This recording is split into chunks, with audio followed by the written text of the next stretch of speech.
Paz, meus irmãos, estamos quase lá. Pronto, isso. Meus irmãos, eu sou o G da Dalvani. A Dalvani está tentando achar um microfone também. Eu atropelei você. Eu sou pequena, mas nem tanto. Já ajuda aqui. Obrigada. Começa de novo, G. Vamos começar de novo. Tá. Eu sou o G da Dalvani. Eu sou a Dalvani do G. E nós somos casados para sempre. E paz para toda a vida do Júnior, da Suzana e da Luna. Achei tão legal, isso é muito legal. Todos que vêm aqui falam, muito bonito. E a gente é avô também do Benjamin, do Ethan e da Aninha. A Aninha tem só 16 anos, né? 16 anos. É uma mocinha ela, uma benção. Eu falei para o G, não começa a falar de números, não começa a falar de idade, não, senão vai ser um horror, né? A gente acaba denunciando, né, as pessoas. Meus irmãos, que alegria para a gente estar aqui de novo. Puxa, que grande privilégio, grande honra para nós estarmos aqui com os irmãos mais uma vez nesse templo. Estivemos aqui em outras ocasiões e para nós voltar aqui é um privilégio. Que gostoso estar aqui. Nos sentimos em casa, acolhidos, né? Eu vi aqui os irmãos com um penteado parecido com o meu, achei realmente muito... O Kevin, inclusive, acabou de me atender tão bem aqui. Cumprimentei ele, não foi, Kevin? Cumprimentei pelo belo penteado, né? Entre outros irmãos aqui, né? Amém. Mas não apenas por isso, né? Tem um brilho especial nos olhos dos irmãos aqui nesse lugar. Glória a Deus por isso. A presença do Espírito Santo de Deus nas nossas vidas, irmãos. Eu queria convidar você para sentadinho do jeito que você está, cantar assim, ó. Minha casa será uma casa de bênção. Minha casa será um pedaço do céu. Nela estarão reunidos adoradores que só exaltam ao Deus verdadeiro e fiel. Eu queria parar bem agora e convidar a pastora para estar com a gente aqui. Vamos cantar? Vamos fazer bem bonito? Eu vi que você gosta de cantar também. Isso. Olha só, a gente Corajosa, vai fazer um trio aqui. Fica vendo. A capela, vai melhorar muito agora. Vai melhorar, o padrão vai subir muito agora. Não, ela não precisa de instrumento nenhum. Pastor Edson, que alegria para a gente estar aqui. Obrigado por nos receber aqui, viu? Muito obrigado. Muito obrigado. Vamos lá então agora, pastora? Vamos lá. Vamos lá. Vem aqui na frente, aqui. Que tá bom.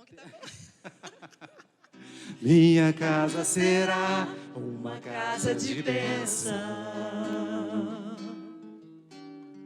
Minha casa será um pedaço do céu.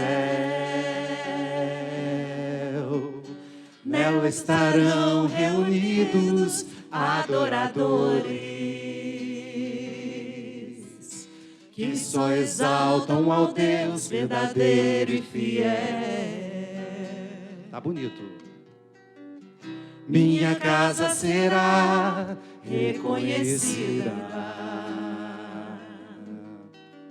como um lugar de milagres e oração, onde Jesus tem prazer em ficar, onde o Espírito Santo habita, onde há prosperidade, amor e vida. Solte a voz e cante. Faça do meu lar, Senhor, um lugar de harmonia.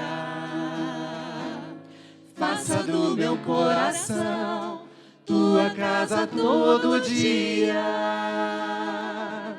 Esteja à vontade pra ficar e nunca mais partir. Pois a casa que um dia te recebeu nunca mais saberá viver sem ti. Belo coral, vamos lá? Minha casa será reconhecida. Minha casa será reconhecida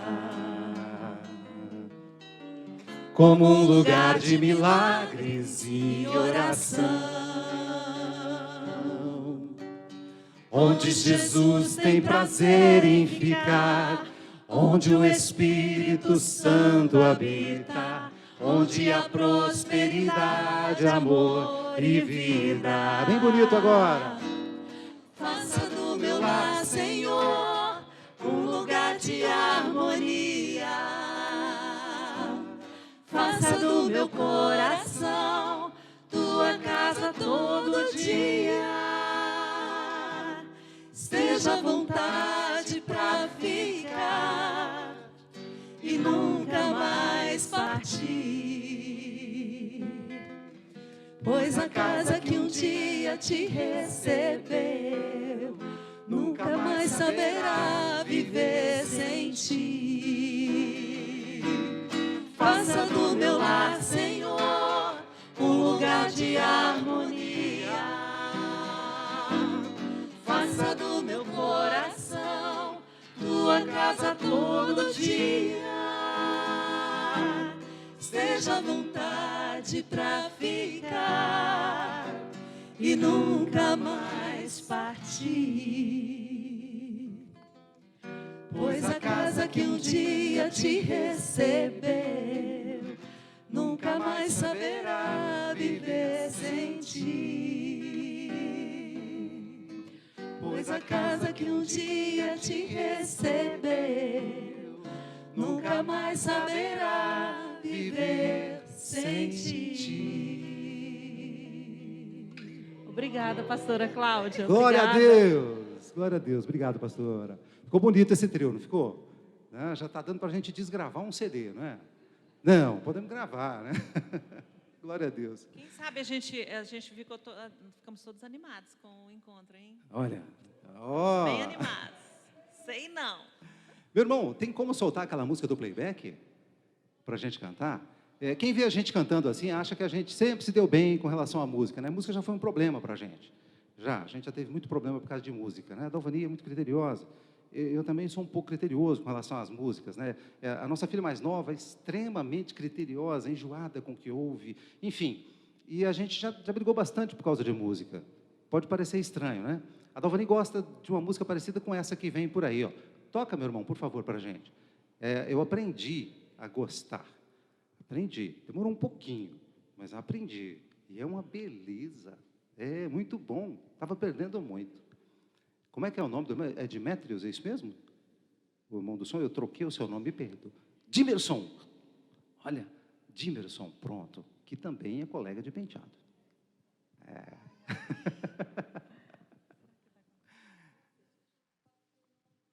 Sai, Dimerson.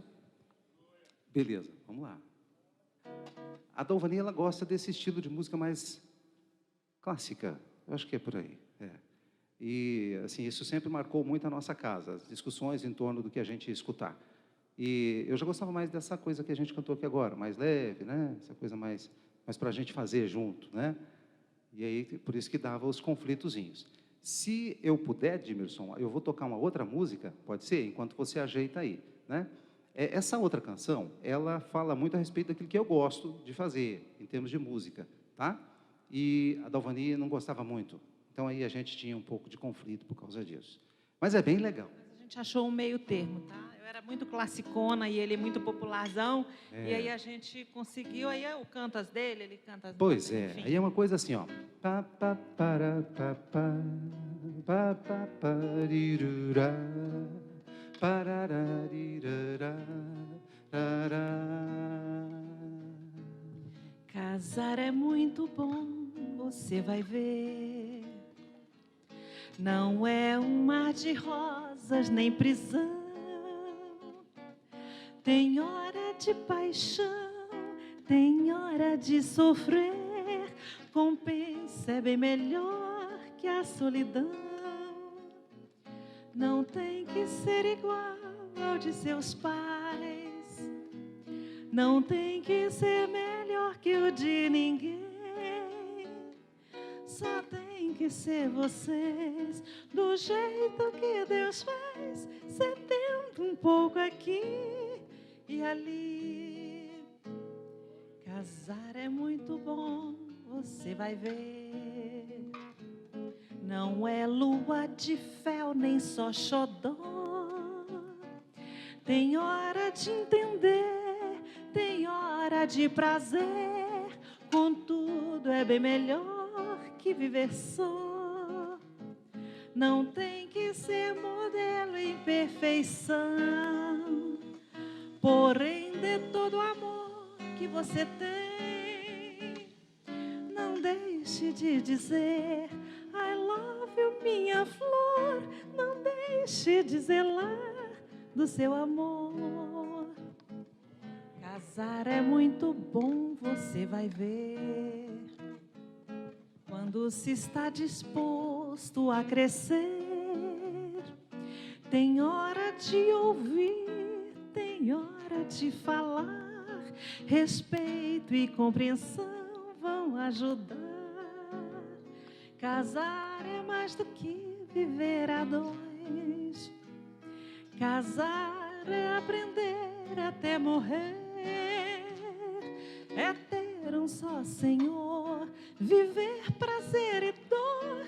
Casar é investir num grande amor. Casar é investir num grande amor. Casar é investir num grande amor. Casar é muito bom, quem vai querer? Viu?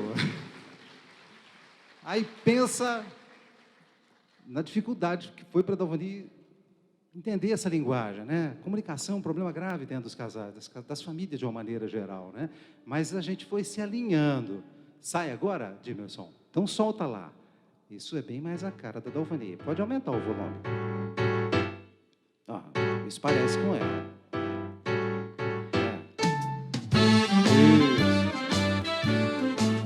Isso. Pode ser mais alto aqui na frente? Isso. Juntos. É a letra, gente. Tá na letra. Juntos somos fortes mais do que vencedor. Para que viver só, ser casal é melhor. O amor faz a vida valer. Tudo é tão mais bonito se estou com você. Para que viver só, ser casal é melhor. O amor faz a vida valer. Tudo é tão mais bonito se estou com você.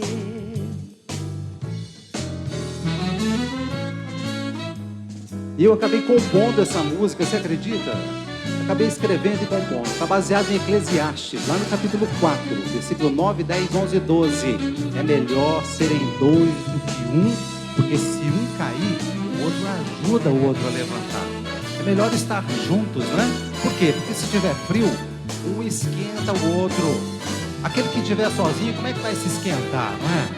E olha, são muitas as formas como a gente pode se esfriar. Não é? Um desânimo, uma apatia. E aí é hora de estar junto, para um ajudar o outro na caminhada, né? Olha que coisa linda.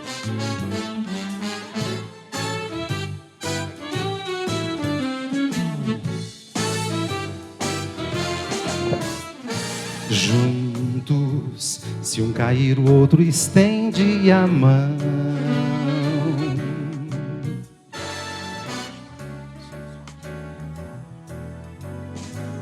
Isso é de praxe, a gente erra as letras tudinho da música.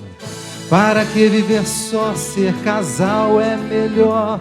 O amor faz a vida valer. Tudo é tão mais bonito se estou com você.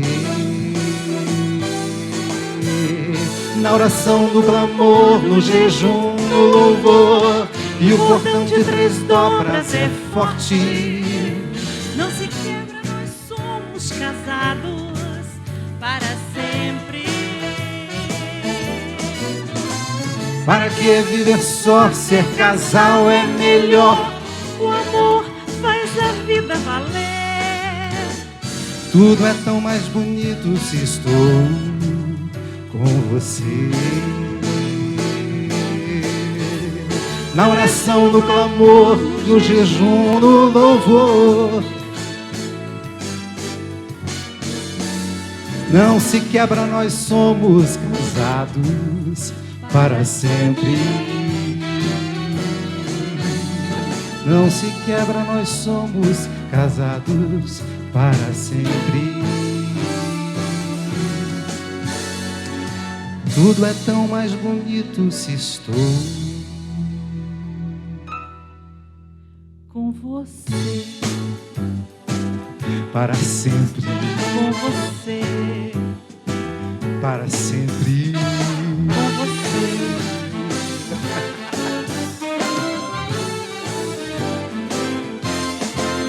Para sempre. Bem, dessa vez a gente errou um monte. A gente sim, são nossas as canções, mas a gente sempre erra assim as letras. É uma versão né? diferente. E assim, essa aqui ficou assim, sei lá. Mas conseguiram entender a mensagem? Desculpa aí.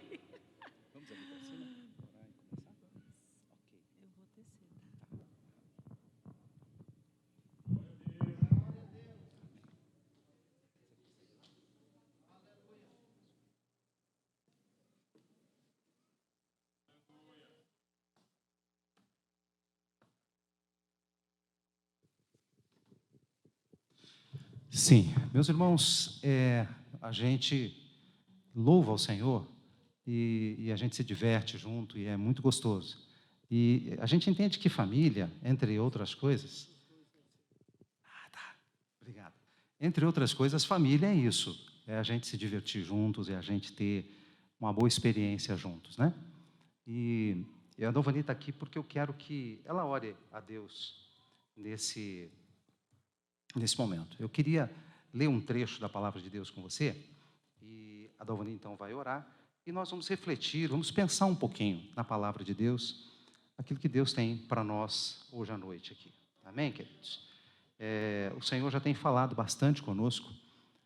Na verdade, não precisaria nem a gente parar aqui, porque eu ouvi Deus falando por meio das canções. A pastora Cláudia esteve aqui, trouxe uma palavra abençoada para a família, pastor Edson, pastor Paulo, enfim, as orações que foram feitas aqui, as canções que foram apresentadas ao Senhor, tudo isso acrescenta muito para nós. Mas ainda há algo para a gente meditar e refletir na palavra de Deus. O texto que eu gostaria de ler está em Mateus 7. São apenas 3 versículos, se você pudesse colocar de pé em reverência à leitura da palavra de Deus. 7, 24, 25, 26 e 27. Mateus 7, 24, 25, 26 e 27 é um texto muito conhecido. Tenho certeza que você já ouviu muitas ministrações nesse texto. Mas a palavra do Senhor, ela se faz nova todo dia. Eu tenho certeza que o Senhor vai providenciar pão para a tua fome. Amém? Está escrito assim, olha, portanto, quem ouve estas minhas palavras e as pratica, é como um homem prudente que construiu a sua casa sobre a rocha. Caiu a chuva, transbordaram os rios, sopraram os ventos e deram contra aquela casa. E ela não caiu porque tinha seus alicerces na rocha. Mas quem ouve essas minhas palavras e não as pratica, é como um homem insensato que construiu a sua casa sobre a areia. Caiu a chuva, transbordaram os rios, sopraram os ventos e deram contra aquela casa e ela caiu. E foi grande a sua queda. Apenas esse trecho. Senhor, aqui estamos. Muito obrigada por estar aqui, Senhor. Que a gente possa, meu Deus, nos abrir mão daquilo que nós somos, nos esvaziar, que o Senhor possa nos encher, que de nós nada somos e nada temos, nós não temos nada, mas que o Senhor possa usar, para que a gente ouça, para que a gente receba e leve para casa, e guarde no nosso coração as palavras, as tuas palavras, aquilo que o Senhor tem a nos ensinar, que a gente ouça, e que a gente se abra para abrir aquilo que o Senhor sabe que precisamos, porque aquilo que nós queremos é duvidoso, porque a gente quer muita coisa, mas que a gente possa se abrir para ouvir a Tua voz e aceitar a Tua voz e aceitar as transformações que o Senhor deseja proporcionar, fazer em nossas vidas, nossos casamentos. Amém. Amém, querido. Fique à vontade para se assentar.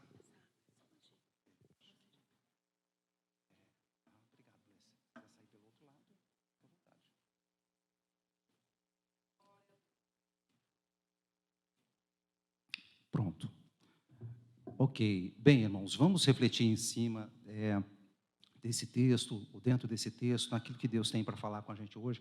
Bem, esse texto, ele, antes de qualquer coisa, ele não fala sobre família. Esse texto não está falando sobre família, né? Ele está falando sobre construtores, sobre 2 construtores. Todos nós estamos construindo alguma coisa, nós estamos construindo a nossa vida. Eu tenho certeza, você está construindo a sua vida acadêmica, a sua vida familiar, a sua vida social, a sua vida ministerial. Você tem projetos, você tem sonhos ministeriais que Deus tem plantado no seu coração, e você está nesse processo de construção. E esse texto, ele fala sobre a sua vida, num texto que aponta para 2 tipos de construtores, 2 pessoas que, como eu e como você, estão construindo, estão fazendo alguma coisa. Esse texto fala disso. E ele aponta para um construtor que é um construtor prudente, e aponta para um outro construtor que é um construtor insensato. A diferença entre um e o outro é exatamente onde um está construindo e onde o outro está construindo. Um, de maneira sensata, está construindo sobre algo sólido, e o outro, de maneira insensata, está fazendo a sua construção sobre algo que é vazio. Basicamente, esse texto ele aponta para esse caminho. Mas é muito prudente, interessante, enquanto família, a gente refletir também sobre esse texto. É muito prudente, porque nós estamos num processo de construção da nossa família. Todos nós estamos fazendo essa obra, né? Todos nós estamos fazendo essa construção dentro da nossa casa. Por que é importante a gente falar sobre isso, né? Trazer essa palavra para o nosso pensamento, refletir sobre isso? Porque nós estamos envolvidos nesse processo de construção da nossa família. Então, dentro desse contexto, desse momento de culto, é importante refletirmos sobre essa palavra, um culto da família, um culto voltado para a família. Eu queria trazer para você 4 pilares, de maneira muito rápida, e eu dei um jeito de forçar um pouquinho e fazer esses 4 pilares começarem com a letra P, com o propósito de facilitar que você se lembre deles. Porque de pouco adianta a gente ouvir a palavra de Deus e ser como esse construtor insensato que não pratica. Então é importante, eu dei um jeitinho e ajustei para que, enfim, que esses 4 P's fiquem na sua cabeça, que você pense neles. Amém? Bem, antes da gente entrar efetivamente no texto e a gente refletir, é importante lembrar que toda família tem problema. Talvez você ache que só a sua tem problemas. E talvez esse seja o maior problema, você achar que só a tua família tem problema. Não, irmão. Minha casa tem dificuldade, todas as famílias têm problema. Sabe, na casa dos ricos, tem muito problema. Gente milionária tem muito problema. Gente bonita, sabe, modelo fotográfico, aqueles caras lindões, aquelas mulheres maravilhosas, se casam e tem problema. Se beleza, fosse garantia de ausência de problema, esses famosos, lindões aí do cinema, da televisão, jamais iriam divorciar. Mas não é verdade, eles têm problemas, gente feia também tem problema, Claro, gente feia tem problema. Na verdade, tem mais de um problema, Porque, enfim, a feiura também já é um outro problema, Já é outra situação para ser resolvida, Bem, esse é o primeiro ponto. Gente, não tem, Não tem, não. Em casa também, todo mundo é bonito, Nessa igreja que só tem gente bonita, Esse problema a gente não tem, estamos livres deles. Uma outra coisa que a gente precisa ter em mente, meu irmão, antes da gente entrar no texto, é que toda família precisa de Deus. Toda família precisa de Deus. Se é uma família de gente endinheirada, precisa de Deus. Se é uma família que está passando por um momento de doença, precisa de Deus. Se há saúde em casa, precisa de Deus. Eu gosto sempre de lembrar da família do Adão e Eva. O Adão e a Eva viviam lá no jardim do Éden. Gente, eles estavam no paraíso feito pelas mãos do Criador, e lá eles tiveram um problema. Então, toda família precisa de Deus, a sua também, a minha também. Um outro ponto que eu quero trazer antes da gente entrar no nosso texto e refletir é que toda família pode ser restaurada. Não há problema que escape do controle do nosso Deus. Não há água, sabe, que o Senhor não possa transformar em vinho. Tristeza que o Senhor não possa converter em alegria. Não há. Toda família pode ser restaurada. E o 4º ponto e último aqui, antes da gente entrar no texto, eu quero ver com você, é que ser um cristão piedoso não garante que você fique livre de problemas. Eu queria poder dizer para você que se você não perdesse nenhum culto, se você lesse a Bíblia Sagrada, se você viesse em todas as consagrações, sabe? Se você lesse a Bíblia 5 vezes por ano, de capa a capa, então aí você estaria livre de problemas em casa. Mas não é verdade. O próprio Cristo disse, no mundo tereis aflições, né? A maior ilusão, eu acho, pastor Edson, que Satanás planta na mente das pessoas, é que pode existir alguma coisa na face da terra que seja capaz de preencher o nosso coração. Não há nada na face da terra que seja capaz de nos preencher e de nos alegrar plenamente, nos trazer só alegria. Isso a gente só vai encontrar em Deus. A família não é capaz de preencher o nosso coração. Esse é o engano que Satanás tem plantado no coração de muita gente, que o trabalho pode preencher, que dinheiro pode preencher, beleza pode preencher, viagens pode preencher, sabe? Família, filhos. Tem gente que coloca, não, o dia que eu tiver filhos, né? A Bíblia até fala lá, né? Quem foi que disse, né? Dê-me filhos, senão... Pronto. Ei, pronto. Raquel, né? Raquel. Ela queria ter um filho, queria ter filhos, na verdade, ela teve 2, né? Teve filhos, depois o Senhor Deus deu a ela, né? José, depois deu Benjamim e a levou no parto do Benjamim, né? Então, assim, às vezes a pessoa coloca, não, eu serei feliz se eu tiver... Irmãos, é só se você tiver Cristo no seu coração. Só Cristo é capaz de preencher o coração do homem. Só Cristo, a gente precisa escapar dos ratos, que a gente fica perseguindo o nada. Quando a gente se encontra com Cristo, então aí há plenitude nas nossas vidas, fora disso não há. Então vamos lá, 4 pilares para que a gente tenha aqui uma família sólida, bem estruturada para a glória de Deus e para a alegria do nosso coração. Amém?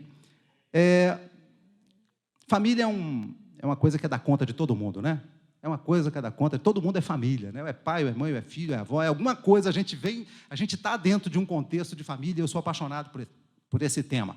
Bem, antes da gente falar dos 4 pilares, a gente precisa colocar um alicerce aqui embaixo, porque senão esses pilares vão ficar flutuando, e não dá, a gente precisa alicerçar esses pilares em algum lugar. E o alicerce, meu irmão, é a Bíblia Sagrada, é a palavra de Deus, o alicerce é a Bíblia. Não tem para onde fugir, sabe? Existem algumas mentes mundanas aí fora, interpretando o mundo, trazendo algumas verdades para nós, para a humanidade, e às vezes a gente se enrosca e se pega repetindo alguns pensamentos de filósofos, de pensadores, gente que está aí pensando os problemas da humanidade e imaginando soluções que nós, que somos servos do Deus vivo, temos as respostas na palavra de Deus. Então, nós não precisamos buscar em outro lugar. O nosso alicerce é a Bíblia Sagrada. E eu tenho certeza que esse alicerce está bem firme na sua vida. Tenho certeza, tem Bíblia Sagrada saindo desse púlpito. Tenho certeza, eu já escutei aqui hoje o texto sagrado sendo lido, sendo interpretado, sendo ministrado para você. Eu tenho certeza que esse alicerce está sendo trabalhado todos os dias na sua vida. O problema é que, às vezes, a gente não cumpre, a gente é como aquele ouvinte insensato, sabe, aquele construtor insensato. A gente ouve e só escuta, né? Quer ver? Tem um texto bíblico, Paulo escrevendo aos Efésios, que ele dá uma clareza de pensamento para a gente. Ele diz assim: maridos, amem as suas mulheres, como Cristo amou a igreja, que é assim mesmo, e dá toda a dica. Aí olha para as mulheres e diz: mulheres, respeitem os seus maridos. Eu sei que vocês já escutaram isso aqui várias vezes, aqui hoje mesmo a gente já ouviu isso aqui. O problema é que às vezes a gente fica questionando isso, sabe? A gente fica debatendo isso, né? Assim, é comum nessa caminhada com casais em crise, passando por momentos difíceis, é comum a gente ouvir assim, ó: o dia que essa mulher me respeitar, então eu a amarei. Aí você vai, porque eu sei amar, eu sei. Agora, quando ela me respeita, e o contrário é a mesma coisa, a mulher fala a mesma coisa: no dia que esse camarada aí me amar, aí eu vou respeitar ele. Mas, gente, a Bíblia Sagrada em nenhum momento colocou uma condição para a gente obedecer o mandamento. Sabe, se o desrespeito à palavra de Deus, do seu cônjuge, fosse suficiente para te desincumbir de obedecer a palavra, não haveria razão para ter nenhum mandamento, porque é evidente que a sua esposa vai falhar com você. É evidente que seu marido vai falhar com você, então não haveria necessidade de escrever, porque, bom, é claro que vai falhar. A Bíblia diz que o cair é do homem, nós somos pessoas caídas, é da nossa natureza o pecado, então não há como a gente imaginar que a falha da Dalvani signifique que eu estou desincumbido de cumprir a palavra de Deus. Então o alicerce ele está posto, a gente só precisa usar ele, mesmo, considerá-lo antes de tomar qualquer decisão. considerar o que a palavra de Deus nos diz, qual é o norte da palavra, qual é a orientação da Bíblia Sagrada. Então, pronto, colocamos um alicerce, Bíblia Sagrada. Aquilo que escapar da Bíblia Sagrada deve ser rejeitado na hora de construir.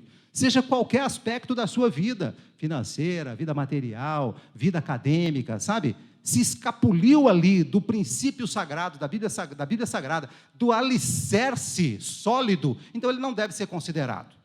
Por mais bonito que seja, por mais atraente, por mais lógico que pareça, se estiver contrariando o alicerce, a gente deve rejeitar e seguir a palavra de Deus. Sabe o que acontece? É que a sabedoria humana, ela vai mudando com o tempo e ela vai se ajustando às épocas. Uma coisa que era muito verdade para as nossas avós, hoje pode ser uma grande bobagem cumprir. Você já pensou se a gente ficar agarrado a pensamentos humanos? Gente, vai ser uma coisa louca, a gente nunca vai saber onde pisar. Qual é a decisão como a gente deve tomar essa decisão, como se posicionar. É por isso que a gente precisa de um alicerce sólido, imutável, algo que vai transcender ao tempo, algo que vai superar as culturas, e aí o alicerce é a palavra de Deus, é a Bíblia Sagrada. Pronto, agora a gente pode colocar os pilares. O primeiro pilar que eu quero trazer para você é o pilar do pacto. Eu disse que seriam 4 pilares que começam com a letra P. Pense em pacto. Pacto. E o que é um pacto? Bem, um pacto, ele é um empenho da palavra. Ele é um comprometimento. Um pacto é quando a pessoa se empenha em fazer alguma coisa. Quando ele diz, eu vou agir dessa maneira. É juntar coisas que são diferentes de maneira harmoniosa por meio do comprometimento da palavra. Isso é um pacto, isso é uma aliança. A gente entende bem contrato. Nós que vivemos nessa era, a gente entende bem contrato. E é parecido um contrato com um pacto. É parecido. A diferença entre um pacto e um contrato, a diferença essencial, é que um pacto, ele não tem um fim. Um contrato, ele, no próprio corpo do contrato, ele já reza ali quando é que ele vai deixar de existir. Eu fiz um contrato agora recentemente para um cliente. E ali, entre as cláusulas que eu estabeleci ali nesse meu contrato padrão, está especificado, olha, esse contrato ele será anulado caso isso aconteça. No caso do pacto, não existe um fim. Um pacto é isso. É algo que foi firmado e que nós vamos seguir com ele indefinidamente. Nós vamos seguir com ele. E eu queria falar com os filhos que estão aqui. Você sabia que seu pai e sua mãe fez um pacto? Cadê os filhos que estão aqui? Cadê? Estão aí. Faz assim. Tem um bocado de filho aí, que legal. Todo mundo é filho, né, gente? Gente, vocês sabiam que os seus pais fizeram um pacto? A gente um dia compareceu diante do pastor.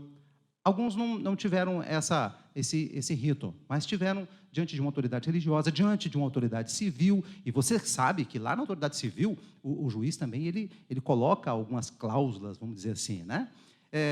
Eu queria relembrar aqui com você o que aconteceu naquele dia, né? Teve um dia que eu e a Dalvani, nós comparecemos diante do pastor, comparecemos também diante de um juiz de paz, e ele foi claro, ele falou, e aí, o que vocês vieram fazer aqui mesmo, né?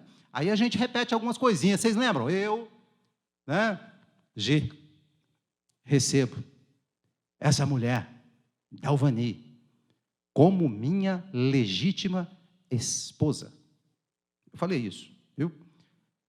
E aí eu fiz algumas promessas, eu falei assim, e eu prometo amar-te, falei para ela, olhando no olho dela, né?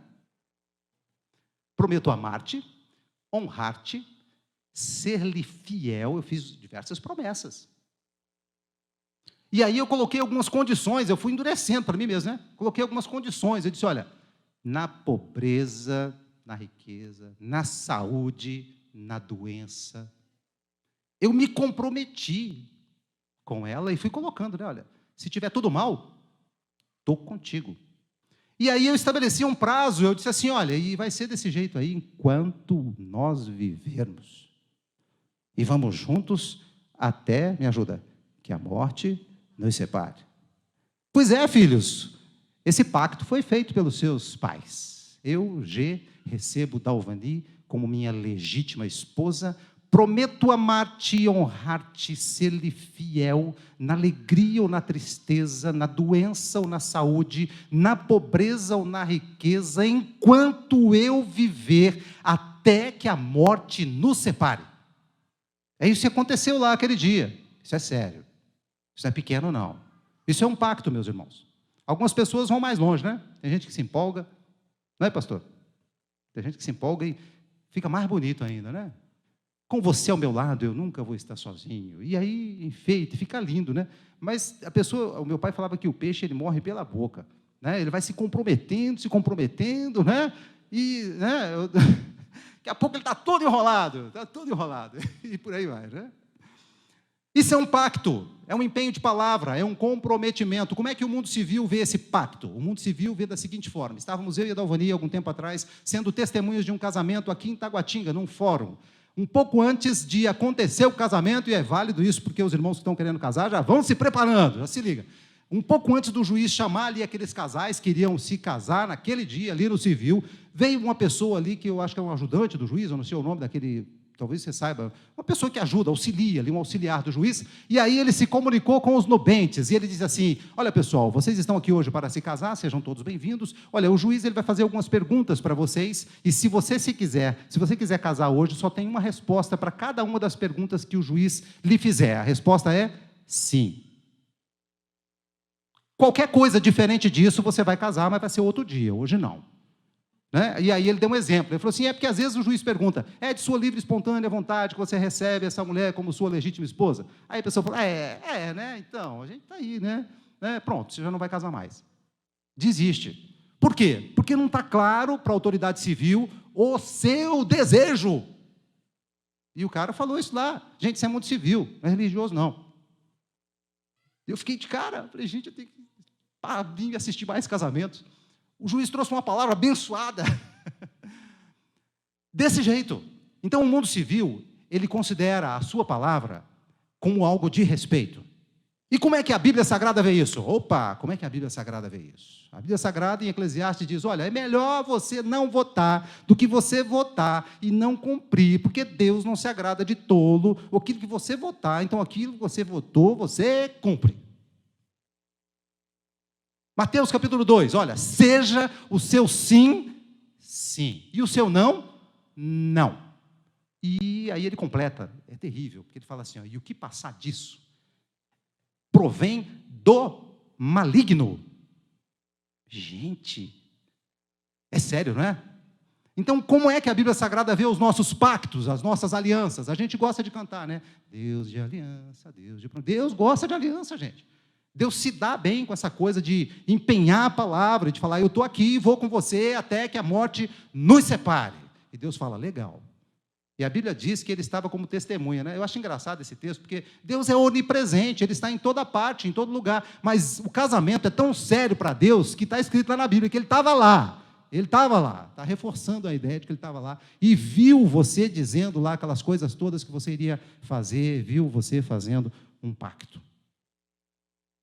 Primeiro pilar, pacto. Gente, se esse pilar não estiver firme, a casa vai cair. Se o divórcio for uma realidade para você, algum dia vai acontecer. Sabe como é que você lida com o divórcio? Você rasga a página do dicionário, você risca ele. Essa palavra você nunca mais repete na sua vida. Sabe, desiste de qualquer conceito parecido. Vou para a casa da mamãe, não aguento mais você. Qualquer coisa que remeta a essa ideia, você apaga da sua mente. Tira. Porque a sensação que eu tenho, às vezes, é que alguns casais que a gente aconselha, ele mantém lá no fundo, sabe, da alma dele, uma portinha de saída, com a luzinha piscando em cima, assim, divórcio. Se no fim tudo der errado, tem lá uma saída. Gente, enquanto a mente humana estiver presa nisso aí, a realidade do casamento dele vai ser sempre medíocre. Porque toda vez que ele tiver um problema, ele vai falar assim, eu não vou resolver isso não, eu resolvo isso aqui, eu resolvo assim. Não, gente, tem uma saída melhor. A água pode virar vinho. Pode, Deus pode transformar. Esse pilar precisa estar bem firmado, bem sólido. Senão, se esse pilar não estiver bem sólido, não adianta nem a gente continuar refletindo. Porque eu vou falar de coisa aqui para você, que é para você que está aliançado, você que tem palavra, você que é homem. Deus chama homens. Deus não chama meninos. Deus chama homens. Que empenha e faz. Né? Morno não serve. Ninguém é obrigado a dizer sim ou não. A Bíblia diz, olha, seja o seu sim, sim. Seja o seu não, não. Você é obrigado a dizer sim ou não? Não. Mas no momento que você definir, segue, cumpre. Eu queria ter mais tempo para a gente falar só sobre aliança. É divino. Vamos seguir então. Segundo pilar. Segundo pilar, o primeiro pilar com a letra P, pacto. O segundo pilar com a letra P, papéis. E o que é esse negócio de papéis? A gente aprende lá no Casados, né? É bem legal. Existem papéis que são esperados que, como marido, você compra dentro da sua casa. Existem papéis para você, esposa. Existem papéis para vocês que são pais, para nós que somos pais. Pais de menininhos pequenos, pais de filhos adultos. São papéis que vão se modificando com o tempo. E é compromisso nosso conhecer esses papéis e, mais do que isso, responder a eles. É compromisso nosso. Deus cobra isso da gente. Como filhos, tem papéis para vocês como filhos, para mim como filho. Filho, honra teu pai e tua mãe. Está lá no decálogo. Honra teu pai e tua mãe. Em outro lugar vai dizer assim, obedeça a teu pai e tua mãe, porque isso é honroso no Senhor. Os filhos têm papéis. Tem papéis. É preciso que nós, como filhos, sejamos leves para os nossos pais. Tem filho que é difícil, né, gente? É difícil, a gente sabe que traz dificuldade, é muito tempo de oração, é muita luta com o Senhor, e clama a Deus, né? É uma luta. O pai não foge da luta, a mãe não foge da luta, mas é difícil. E o papel do filho é ser uma bênção na vida do pai. Existe, inclusive, uma promessa de longevidade para o filho, que é um filho que honra os seus pais. Honra teu pai e tua mãe para que se prolonguem seus dias sobre a terra. Então, existem papéis que são esperados de cada um de nós. Quando meu filho mais velho tinha 16 anos, nasceu a nossa filha mais nova, a Luna. Naquele tempo não tinha Facebook, não tinha essas coisas, Instagram, esse negócio todo aí que hoje em dia é comum, né? Então, a paternidade, a maternidade era exercida de uma outra maneira. Era muito diferente, vocês lembram disso? O pessoal lembra disso, né? Então, quando ele tinha 16 anos, eu conhecia os amigos dele, ele ia para a igreja, ele tocava bateria na igreja, um excelente baterista. Ele era do Ministério Ebenezer, do pastor Jeová de Aquino. Uma bênção, lá tinha um trabalho muito abençoado com adolescentes, naquela época, né, e ainda hoje, com certeza, e ele era muito abençoado ali naquele contexto. Nós não éramos membros daquela igreja, mas a gente encontrou assim, puxa, que bênção que essa igreja acolheu ele, né? E acolheu também a nossa filha do meio, a Suzana, e foi uma bênção para eles, né? O fato é o seguinte, é que aquele pai que era pai do Júnior, com 16 anos, ele não servia para nada para a Luna, recém-nascida, chorando porque doía o intestino, porque não conseguia, dormir de noite. Até para dormir você tem que embalar a criança, né? Até para dormir, o bichinho não sabe nem dormir sozinho.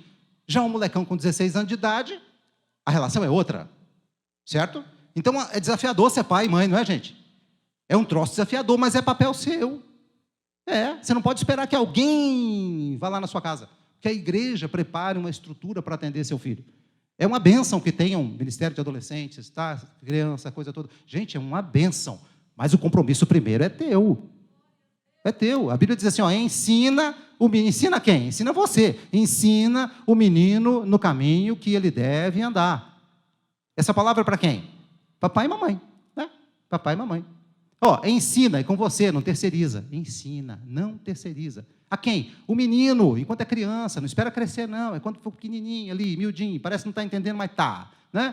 Ensina o menino no caminho, não é o caminho, não, é no caminho. É junto com ele, é dando a ele um exemplo de homem, um exemplo de mulher, honrada, que paga suas contas, que não mente, né? É no caminho que ele deve andar, não é no caminho que ele gostaria de andar, no caminho que seria confortável para ele andar, não, é no caminho que ele deve. Vai ser meio ruim, às vezes, mas aí, quando ele for grande, ele não vai se desviar dele. E esse papel é meu e é seu. Como pai e como mãe, a gente não pode terceirizar, eu não posso esperar que o pastor vá lá na minha casa ser pai dos meus filhos. Meus filhos têm pai, ou não? Está na hora da gente assumir, né, minha gente? Assumir, falar assim, olha, minha casa tem um sacerdote. Sou eu. Não estou dando conta, não. Pastor, me ajuda, porque eu preciso responder no meu papel de sacerdote, papel de pai, de marido, papel de esposa. Pastor, vem comigo, me ajuda. Eu tenho certeza que não vai faltar ajuda, irmão. Não vai. Agora, você não pode amarelar, né? O pastor falou comigo hoje cedo, na hora que ele chegou aqui. Não foi, pastor? Não amarela. Ele usou uma outra expressão, né, porque eu acho que talvez não esteja no vocabulário dele, essa expressão, mas ele, deu uma roxa ali. É isso aí, irmão. A gente tem que assumir a responsabilidade que está sobre os nossos ombros. O Senhor te colocou como pai dentro dessa casa, como mãe dentro dessa casa. Não foge. Assume. É com você. É papel que é seu. E o Espírito Santo de Deus garante que está com você todos os dias, até a consumação do século. Você não está sozinho. Você não está sozinho. Eu sei que a luta é grande, é difícil. Nesse mundo que está aí fora, tem tanta gente disputando a atenção dos nossos filhos, né? E a gente está ali, meu Deus, às vezes falta para a gente se sente incapaz. Quando a nossa filha mais nova fez 16 anos de idade, era tudo diferente, tinha Instagram, Facebook, ela não tinha amigo, ela tinha seguidor, e eu não conhecia nenhum deles, era um troço maluco. Mas a gente tem que responder, a gente não pode arrancar os cabelos da cabeça, né? Senão fica careca. A gente tem que responder. Tem que orar a Deus, buscar a Deus. Né? Quando ela entrou na faculdade, irmão, primeiro semestre, ia lá, menina novinha, 17 anos de idade, ainda adolescentona, aqueles professores endemoniados, tinha uns lá que era difícil, só a graça. Os pós-doutorado, não sei das quantas, o menino volta para casa com a cabeça cheia de coisa, e é papel seu trazer uma solução. Pastor, não sei o que fazer. Gente, vamos andar junto enquanto pais e mães e vamos aprender, vamos com a graça de Deus resgatar os nossos filhos, vamos, não vamos amarelar, não. Vamos ser homens e mulheres de Deus, prontos, capacitados para responder dentro de um papel que não é de outra pessoa, é nosso. Gostoso falar disso, né? Está acabando. Eu vou ter que mudar, eu queria passar aqui mais um tempinho, vamos lá. Papéis de maridos, papéis de esposas. Meus irmãos, nós como maridos, a gente tem um compromisso diante de Deus de suprir as necessidades das nossas esposas. E não são apenas necessidades físicas, roupa, já foi dito aqui hoje, comida, né? Não basta isso. Há necessidades da alma, necessidades que precisam ser cuidadas. As mulheres são sensíveis a motivos. Por que você faz o que você faz? Ah, mas eu não gosto muito de falar. Pois aprenda, tu casou, velho. Agora tu vai ter que enfrentar, né? Essa é a situação que está posta, né? Essa é a situação posta. Você casou e casou com uma mulher, né? E ela é muito diferente de você, e glória a Deus por isso, né? Glória a Deus por isso, que ela é bem diferente de você. Então, curta isso, curta os desafios. Não há tédio no casamento. Não há tédio, porque é desafiador demais para a gente se entediar. É desafiador demais. Espera, se você ainda não tem filhos, espera essa mulher te dar filhos, você vai conhecer uma esposa diferente, com necessidades diferentes. Espera seu filho ficar adolescente, você vai conhecer outra mulher, ela vai ficar doida com essa adolescente dentro de casa. Espera ela virar avó, vai ser outra situação. Espera chegar o climatério, é outra situação. E, rapaz, é desafiador. E Deus colocou você do lado dela. Ó. Precisa de outro homem lá? Precisa não, né? Você dá conta. Enfrenta, irmãozão. É contigo. E a senhora tem um papel junto com esse cara aí. Deus colocou ele do seu lado. A senhora é a principal apoiadora do seu marido. Sabe quando a senhora apoia ele, ele vira um leão. Vira um leão. Ele fica prontinho para enfrentar o mundo lá fora. Ele acredita quando a senhora fala que ele é bom. Sabe? A senhora fala assim, cara, você consegue. Ele é mesmo, eu consigo. Né? E ele acredita. Agora, se a senhora começa a criticar ele, crítica só serve para uma coisa. Se você quiser destruir alguma coisa, então você critica bastante. Critica. Agora, se você quiser construir alguma coisa, a crítica só vai te atrapalhar. Sabe? Pegou? Para de criticar. Para. Criticar não vai te levar a canto nenhum. Vai só ajudar a se acabar com aquilo que Deus está tentando te dar. Terceiro pilar. Primeiro pilar, pacto. Segundo pilar, papéis. E tinha tanto para a gente falar de papéis, e de pacto também, né? Terceiro pilar. Eu usei aqui uma palavra e eu vou ter que ampliar o conceito, né? O terceiro pilar é palavra. Palavra. E, num contexto ampliado, eu quero falar de comunicação. Por quê? Porque palavras são a principal maneira como nós, seres humanos, utilizamos para nos comunicar. Por isso que eu usei palavra. E é lógico que não é só dessa maneira que a gente se comunica, né? A gente se comunica no nosso jeito de andar, no jeito de olhar, a roupa que a gente coloca, não é isso? O seu jeito de ficar de pé, o seu jeito, enfim, de sentar, tudo isso comunica. Seu jeito de olhar, né? O timbre da sua voz, enfim, são muitas as maneiras que o ser humano usa para se comunicar. A palavra talvez seja a principal e é por isso que eu me vali dela. A maneira como a gente se comunica dentro de casa define como é o nosso lar. Define se é um ambiente tranquilo, se é um ambiente de paz, se é um ambiente agradável, se tem um cheiro gostoso que dá vontade da gente voltar para casa, ou se a gente preferia demorar um pouco para voltar para casa depois do trabalho, se a gente preferia nem ir para lá, sei lá. O jeito que a gente se comunica, a forma como a gente interage, a interação entre cônjuges, entre pais e filhos, essa interação define o clima dentro de casa. Se você quiser mudar o ambiente dentro da sua casa, experimente, sabe? Mude o seu jeito de conversar, o seu jeito de dialogar dentro de casa, sabe? Às vezes a gente não precisa nem falar, basta fazer. Precisa dizer mais alguma coisa? Já está dito, né? Amor, você pode pegar para mim tal coisa lá assim na geladeira? Pronto, já está dito, né?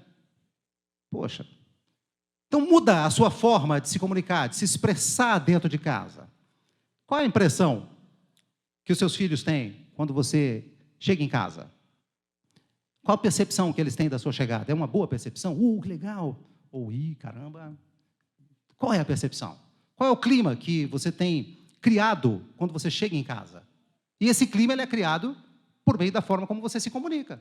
É aquilo que eu falei, o jeito de sentar, o jeito de se mexer dentro de casa, passa uma mensagem, ou seja, uma mensagem de tranquilidade, de que as coisas estão sob controle, ou uma mensagem de desespero, de angústia, falta de paz. E às vezes a gente está passando por alguns momentos que são meio complicados mesmo, mas a gente precisa saber a hora de... Você precisa administrar essas coisas, porque às vezes as crianças não têm habilidade para lidar com essas frustrações, que nós adultos estamos melhor, emocionalmente melhor preparados para lidar com elas, né? Toda a nossa forma de ser, ela vai transparecer dentro da nossa casa por meio da nossa forma de se comunicar.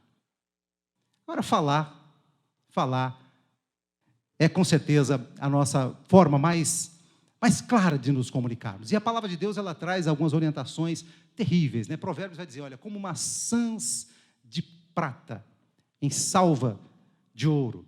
Ou é o contrário, maçãs de ouro em salva de prata.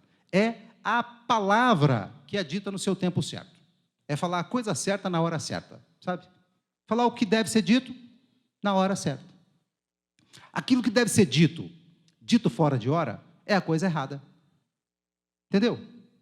Se você diz alguma coisa que deve ser dito, às vezes você precisa, por exemplo, ajudar um filho adolescente, e você precisa, enfim, trazer ali alguma orientação, trazer um corretivo.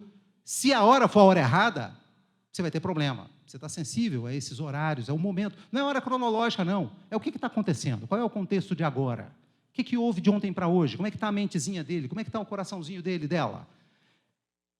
Tudo isso precisa ser medido para que flua. Às vezes a gente não consegue um bom resultado, não é porque a gente não sabe fazer, é porque a gente falta um pouquinho de sensibilidade para saber a hora certa de tocar no assunto. O momento exato. As mulheres, elas são muito espertas com essas coisas, as mulheres. Elas têm um sentido assim de saber a hora certinha de colocar as coisas em regra. Em regra. Elas têm uma habilidade para escolher a hora certa de falar, em regra. A palavra dita no tempo certo. É importante que a gente saiba usar as palavras, usar com sabedoria. Eu falei aqui sobre crítica, eu falaria sobre reclamação. Reclamar é uma tribulação dentro de casa, é um problema grave, né? Porque quando a gente reclama, a gente está ali exigindo que as coisas sejam diferentes, que as coisas sejam mais ao nosso modo, né? Sejam mais do nosso jeito. Se a coisa não está funcionando bem para a gente, então a gente reclama. Em geral, a reclamação não é em função de algo que a gente acha que seja direito do outro, mas a gente acha que o direito nosso está sendo, de alguma maneira, desrespeitado. Então, a gente reclama. Tira essa coisa de reclamar, é desafiador para a gente, né? É desafiador. O nível vai subindo, né? Vai subindo. Percebe que o nível vai subindo? Mas fique tranquilo, porque a gente não está sozinho. A palavra de Deus nos garante que nós não estamos sozinhos no momento de ser aquilo que a gente precisa ser dentro do nosso lar. O Espírito Santo de Deus é o maior interessado em que os nossos filhos sejam criados no temor do Senhor. Que o nosso casamento seja um casamento longevo, que as nossas famílias sejam sólidas. O Espírito Santo de Deus fez a coisa para funcionar, para dar certo. Então, Ele é o nosso parceiro nessa construção, nessa obra. Então, não é difícil não ser um reclamador, não é difícil não ser um crítico, aquele crítico contumaz. Não é difícil. Com a graça de Deus, a gente consegue ser uma pessoa mais amável, mais gentil, sabe? Mais sensível, mais atento aos interesses do outro. Paulo, escrevendo aos Coríntios, ele fala que o amor, ele não busca os seus próprios interesses, mas ele busca também aquilo que é do interesse do outro, ele está atento ao outro, ele está vendo, ele enxerga o outro e coloca o outro em prioridade sobre os seus próprios interesses. O desafio é que a gente seja um lugar macio dentro de casa, um lugar agradável. Sabe, eu lido, o meu trabalho, eu trabalho com cerimonial. Eu sou mestre de cerimônias, não sei se os irmãos sabem o que é isso. Eu sou mestre de cerimônias. As pessoas me contratam, o meu cliente, ele me contrata para ajudar ele a receber, às vezes, os convidados dele. Ele não sabe bem como lidar com aquele nível de autoridade, então ele me convida para ajudar ele a receber aquelas autoridades. Às vezes, uma empresa privada, que precisa receber ali algumas autoridades do governo federal, por exemplo, do governo do Distrito Federal. E aí, então, me convida porque eu vou ajudar ele com aqueles protocolos. Ele fica feliz quando me vê. Eu sou tido como um homem educado. As pessoas dizem isso a meu respeito, gostam quando me recebem. E eu fiquei pensando sobre isso, digo, poxa, as pessoas ficam felizes quando eu chego. E eu coloquei uma coisa no meu coração, eu queria desafiar você a fazer a mesma coisa. Ninguém vai gostar mais de mim do que a minha família. Ninguém. Cara, se as pessoas lá fora são capazes de gostar do G, por que os meus filhos vão ter um pensamento diferente? Por que a minha esposa vai ter uma outra visão? Sabe, se um estranho, uma pessoa que eu nunca vi, às vezes eu vejo ele uma vez por ano, porque todo ano ele faz o evento, ele se lembra de mim, naquela data específica. Ah, tem aquele rapaz lá. Não, chama ele aqui, porque ele vai nos ajudar a receber as pessoas. Se um estranho, se eu sou capaz de marcar a mente e o coração de um estranho, como é que eu não sou capaz de marcar a mente e o coração da minha esposa e dos meus filhos? Pelo amor de Deus, né? Pelo amor de Deus. Eu conclamo você, sabe? Eu desafio você a ser essa pessoa, sabe? Também, eu estou tentando. É ser alguém cuja família vai amar mais do que qualquer estranho. Qualquer estranho é incapaz de chegar perto de mim como chega a minha família. Eu estou nessa luta. Vamos entrar nessa luta juntos? Então, existe essa coisa da comunicação, como nos comunicarmos, como estarmos juntos dentro de casa, sendo um. E eu preciso parar, mas eu tenho que falar rapidamente sobre o quarto pilar. Olha, o pastor acabou de me autorizar e até meia-noite, gente. Até meia-noite, glória a Deus. Não, estou mentindo, né? Que coisa feia. Meu Deus, me perdoa. Não foi isso que ele disse. Ele disse que eu posso ir um pouquinho mais longe. Pronto, tá, pai. Enfim. Gente, nós falamos sobre pacto, falamos sobre, me ajudem?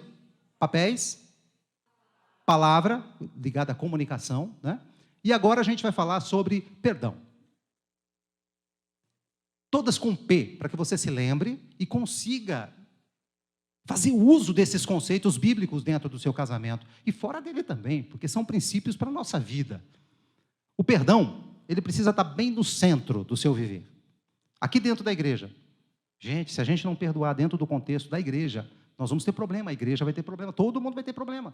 Por quê? Porque nós somos todos pessoas, e as pessoas são falhas. E quando as pessoas falham com a gente deve o quê? Lembrar que a gente também, de vez em quando, falha com elas. A gente não pode ignorar que a gente também falha, né? E passar a exigir um comportamento do outro que a gente mesmo é incapaz de ter. É engraçado, seria cômico se não fosse trágico, né? A gente quer que o outro faça aquilo que nós mesmos não somos capazes de fazer. E a gente exige, e é intransigente. Então, o perdão, ele precisa estar no centro do nosso casamento, da nossa vida familiar. Precisa estar bem no meio ali. Né? E o que é perdoar? Né? Perdoar, o que não é perdoar? Né? Perdoar não é esquecer, minha gente. Não é esquecer. Tem gente que acha que perdoar é esquecer. Não, esquecer é um problema que está na cabeça das pessoas, é uma patologia, né? É amnésia. Amnésia quer esquecer. A pessoa que perdoa, ela não esquece, não. Aquela situação de crise, ela está lá. Ela existe, existiu, está lá. Mas a pessoa decidiu perdoar. Digamos que eu lhe deva... Você é temeroso, hein? Está gravando não, né? Digamos que eu lhe deva R$1.000. R$1.000 acho que eu dou conta de pagar. Vamos pensar numa quantia que eu não dou conta de pagar. Sei lá. Digamos que eu devo uma quantia X aí, alta demais, que eu não consigo te pagar. Não consigo. Não tem jeito. E você sabe disso. Por algum motivo, eu passei a lhe dever essa quantia. E você sabe disso.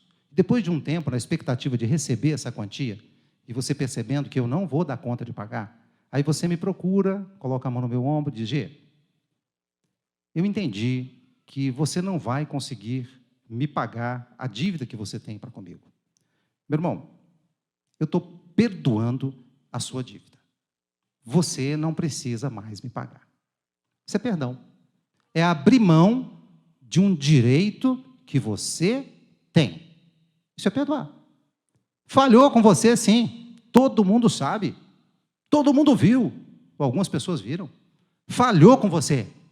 Você tinha o direito de exigir um pagamento, de exigir uma reparação. Só que você perdoa. Você faz o quê? Abre mão do direito de reparação. Isso é perdoar. Isso é perdoar. Não é esquecer. Walter Júnior, ele é um cantor nosso aqui do Distrito Federal, não sei se alguém conhece, eu gosto muito do Walter, ele tem uma poesia belíssima, um presbiteriano abençoado. E ele fala sobre o perdão, numa das músicas dele, ele fala assim: perdoar é relembrar sem nada sofrer. Provar que o veneno perdeu o poder. Entendeu? Eu acho, assim, são muitas as definições que a gente tem de perdão, mas o Walter, ele foi tão simples, assim, é lembrar sem nada sofrer.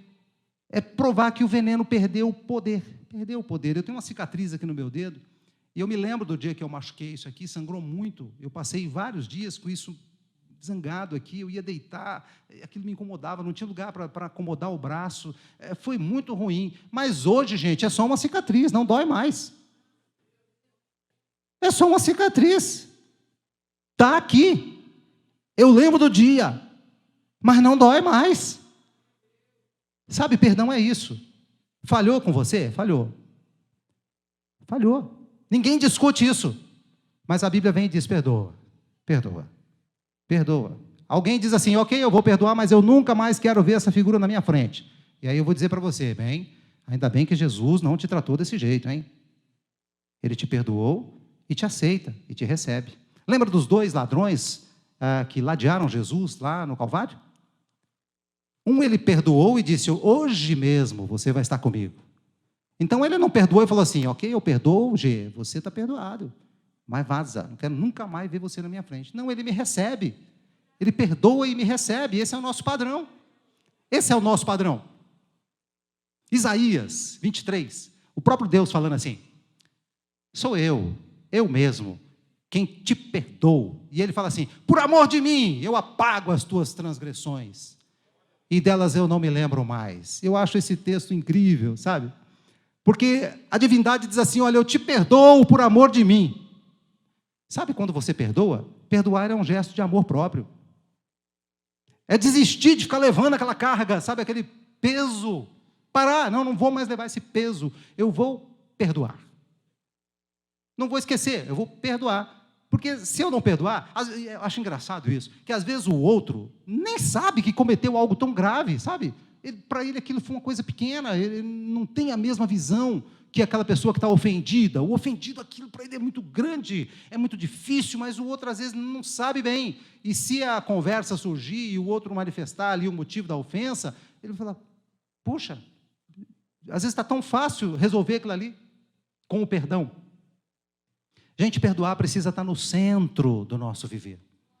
Esse pilar do perdão, ele é fundamental dentro da sua casa. Você vai precisar perdoar seu pai. Seu pai, ele fez o melhor que ele tinha a fazer naquela época. Sabe, com aquilo que ele tinha nas mãos, ele fez o melhor dele. Ele entregou o melhor que ele tinha. Talvez não tenha sido tudo que você gostaria, mas ele deu o melhor que ele tinha. Você precisa perdoar a sua mãe, perdoar a sua sogra. É difícil, né, perdoar a sogra. Gente, sogra é um negócio terrível, né? Não. Minha sogra era uma bênção, falecida já, mas uma bênção, minha sogra. O pessoal brinca com as sogras, né? Mas é uma brincadeira, é só mesmo por brincar, né? Sogras são pessoas abençoadas. E como o pai e a mãe todos têm papéis, o papel da sogra também é muito importante. É muito importante. O maior erro que uma sogra pode cometer é querer tratar a sua nora ou seu genro como se fosse seu filho. Não é filho. É genro, é nora. Dia desse, a Dalvani, conversando com a minha filha, que mora lá em Orlando, estava conversando por uma videochamada, a gente tem 2 netinhos lá, estava meio tarde, acho que tinha passado a hora do almoço, aí a Dalvani pediu para passar o telefone, né, para a Suzana, e, gente, deu uma chamada feia na Suzana. Como? Você é uma mãe desnaturada? Ainda não deu comida para essas crianças? Que os meninos estão com fome? Tem aquele papel de vó, né? Que as senhoras que são vó sabem bem como é. Deu aquela chamada. Aí, mãe, é porque eu estava correndo aqui, eu escutei a conversa lá. Estava correndo aqui, não, mas eu vou resolver agora aqui, tá? Não, realmente eu tenho que dar a comida dos meninos, sabe? Um tem 6, o outro tem 8. Aí, eu fiquei pensando, e eu até falei com a Dalvani, imagina se a Dalvani fizesse a mesma coisa lá na casa do Júnior e falasse a mesma coisa com a minha nora. Você é uma nora desnaturada, uma mãe desnaturada. Gente, ia dar ruim, não ia? Ia dar ruim, né? Então, a senhora não trate a sua nora como se fosse sua filha, viu? Que não vai dar certo. Não vai funcionar. Trate como sua nora. Com respeito, com amor, sabe? Honra. Mas não como sua filha. Porque eu sei que a senhora ama a sua filha, mas tem uma liberdade de mãe e filha que não funciona com as noras, nem com os genros, enfim. Aí a gente voltou nos papéis. E eu estava falando do perdão. Aí a senhora vai ter que perdoar a sua sogra. Não vai ter jeito. Vai ter que perdoar a sua nora. Porque é mandamento, meu irmão. Nós temos um mandamento da parte de Deus. Eu gosto de lembrar da oração que Cristo ensinou. Cristo falou assim, olha, perdoa como nós perdoamos. Me ajuda, gente. A quem nos tem nos ofendido. Essa é a medida. Senhor, me perdoa do mesmo jeito que eu perdoo. Sabe? Do jeito que eu perdoo, Senhor. Então o Senhor me perdoa também. E foi Cristo que ensinou a gente a orar desse jeito. E logo ali no versículo 14, 15, 16, não lembro? Ele fala assim, porque se vocês perdoarem aos homens as suas ofensas, vocês também serão perdoados por vosso Pai Celeste. Mas se vocês não perdoarem aos homens as suas ofensas, tampouco o vosso Pai Celeste irá perdoar vocês. E foi Cristo que falou isso. A gente fala aos homens, o texto fala aos homens, a gente podia trazer para dentro da nossa família, né? Ó, se você perdoar a sua família, o seu familiar, o vosso Pai Celeste irá perdoá-lo. Mas se você não perdoar o seu familiar, a sua esposa, seu pai, sua mãe, seu cônjuge, sua sogra, seu sogro, seu filho, seu pai, se você não perdoar, tampouco o vosso Pai Celeste irá perdoá-lo. Gente, perdão é uma coisa muito séria. É uma coisa muito grave. E a gente precisa ter isso em mente, que a falta do perdão, ela traz prejuízos muito grandes. É um fardo pesado demais para qualquer um de nós carregar. Um coração ofendido, ele te leva à ruína. Te leva à ruína. Um coração ofendido, ele te impede de ser uma bênção na vida do outro. Você ofende quando deveria abraçar. Você fala mal quando deveria ter uma palavra de louvor e de bênção para aquela pessoa. Eu vi um vídeo há algum tempo atrás, e agora eu estou para fechar mesmo, pastor. Eu já estou 10 minutos fora do meu tempo. Eu vi um vídeo que mostrava umas pessoas resgatando um cãozinho, um cachorrinho, talvez você tenha visto, que era um cãozinho de rua, e ele estava, bichinho todo sarnento, todo doente, num canto, e aquelas pessoas tentando alcançar ele para ajudar ele, mas ele estava tão chutado da rua, tão ferido da rua, tão machucado, doente, que ele não conseguia receber bem aquela pessoa que estava ali tentando ajudar ele, tentando abraçar ele, passar um remédio, curar. Sabe, ele foi tão machucado e tão ferido que agora ele não sabia reconhecer o bem quando via. É isso que acontece quando uma pessoa está ofendida. Ela não é capaz de ver o bem, ela só vê o mal nas pessoas. O outro está ali do lado, querendo ser uma bênção, querendo ajudar, querendo, né, enfim, e aquela pessoa está tão ferida, tão magoada. Às vezes foi muito ferido numa outra comunidade que frequentava, e aí hoje está frequentando essa comunidade aqui, e aí faz uma associação. Não, lá eu fui muito ofendido, então aqui vai acontecer do mesmo jeito. Irmão, é outra realidade. É outro tempo, é um tempo novo de Deus para a sua vida. Se permita, sabe? Se permita ser abençoado. Agora, só tem uma coisa que pode resolver a ofensa do coração. Perdão. Você vai ter que perdoar. Talvez você não conviva mais com aquela pessoa. Talvez nem veja mais há anos. Talvez tenha anos que você não sabe quem é essa pessoa, mas não vê. Mas a ofensa está aí. A ofensa está te acompanhando. Então é preciso hoje, decidir perdoar. Perdão não é um sentimento. Às vezes as pessoas ficam, mas eu não estou sentindo de perdoar. Você não vai sentir de perdoar. Você vai sentir outras coisas. Vontade de se vingar, talvez, isso é da carne. Vontade de se afastar daquela pessoa. Né? Mas sentir de perdoar é pouco provável. Porque esse é um sentimento que foge um pouco da natureza humana. O perdão, ele é uma decisão. Ele não é um sentimento. Você é incapaz de administrar o seu sentimento. Você administra decisão. Os sentimentos, eles seguem a sua decisão. No momento que você decidir perdoar e falar assim, eu perdoo, você vai perceber que os seus sentimentos vai começar a se acomodar àquela nova realidade. Talvez no dia seguinte você vai ver seu coração um pouco amargurado, mas eu perdoei, verbaliza de novo, está perdoado em nome de Jesus. Daqui a pouco Deus vai transformar isso tudo em bênção na vida de vocês. Eu queria cantar uma canção, Adalvani, cantar uma canção que fala exatamente sobre perdão. Às vezes a gente canta e você não presta atenção no que a gente canta, talvez porque é uma música um pouco diferente, sei lá.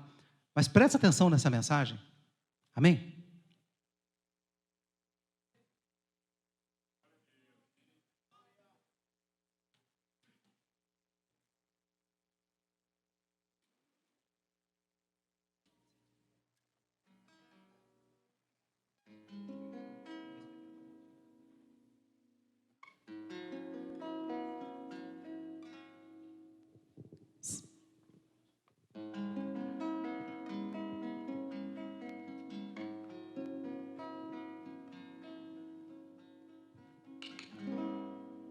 Perdão é a canção do amor.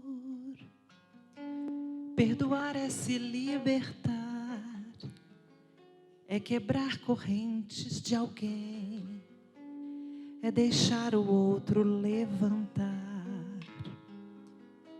É abrir mão de toda a razão. Não usar o trunfo que se tem. Não negar socorro ao seu algoz, dar a outra face, ir mais além. Se 70 vezes precisar, vezes 7 se preciso for, perde as contas os que querem a paz. Quem perdoa rega a flor do amor. Perdão, sara a ferida da desilusão, acende a luz no breu da escuridão, lava a alma de quem não quer mais a mágoa. Perdão, só pode dar quem já cresceu. Tem mais razão o que perdoa. Melhor é dar perdão àquele que perdeu.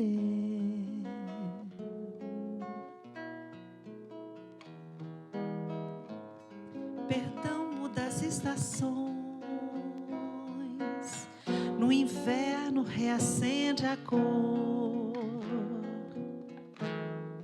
O perdão é o troféu do herói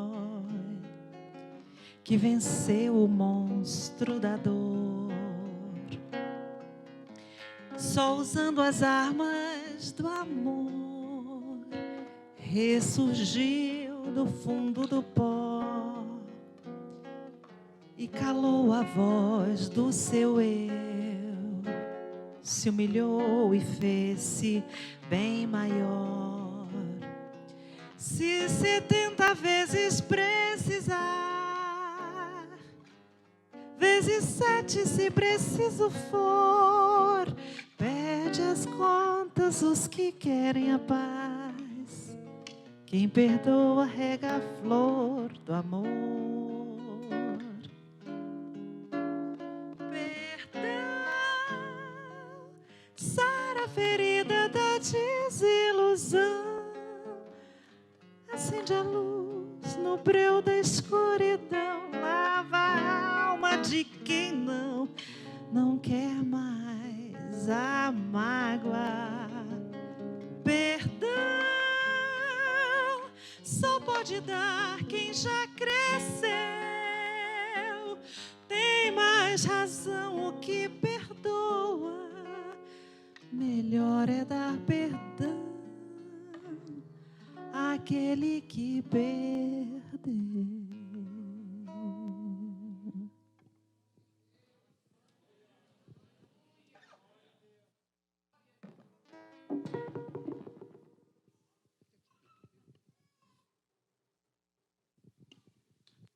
Amados, a nossa oração é que o Senhor Deus fale, por meio do Espírito Santo, melhor ao seu coração. Nós precisamos, para tudo isso aqui, parece utópico. Tudo isso que a gente falou parece que está tão distante, parece que está tão difícil, e está mesmo. Está mesmo. É um padrão elevado. O padrão divino é um padrão elevado. E na força do nosso braço, nós não vamos conseguir. Você não vai conseguir sozinho, você vai precisar do Espírito Santo de Deus. Você vai precisar de ajuda. Você não vai dar conta disso. Perdoar é difícil.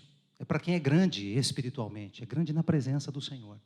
Pequeno, mas grande, porque o Senhor Deus o tornou grande, a tornou grande.